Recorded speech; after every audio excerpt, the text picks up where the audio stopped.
मनी कविता ये रे बा पावसाया. ये रे बा पावसाया, तुने खूप खूप आतुरतातून वाट दखाई राहिनी.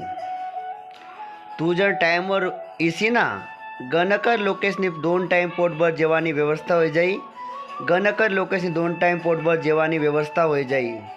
ये रे बा पावसाया, पंढरपूरना पांडुरंगना मायक तुनी वाट दखाई राहिनी. तू जर टाईमवर इसी ना, शेतकरी व पिकेसमा जीव जाई. शेतकरी व पिकेसमा जीव जाई. ये रे बा पावसाया, दिवाई आखाजीना मायक तुनी वाट दखाई राहिनी. ये रे बा पावसाया, दिवाई आखाजीना मायक तुनी वाट दखाई राहिनी. तू जर टाईमवर उना ना, मार्केटमा रौनक ही जाई. मार्केटमा रौनक ही जाई. ये रे बा पावसाया, तूने देवना मायक वाट दखाई राहिनी. ये रे बा पावसाया, तूने देवना मायक वाट दखाई राहिनी. तू जर टाईमवर येसी ना, धरणी माय हिरवा शालू नेसिली. धरणी माय हिरवा शालू नेसिली. मित्र सोनी, तुम्हाला ही कविता आवडली तर लाईक आणि सबस्क्राईब करा. 2 चांगला झनले वाट लावा. ऐकाबद्दल धन्यवाद.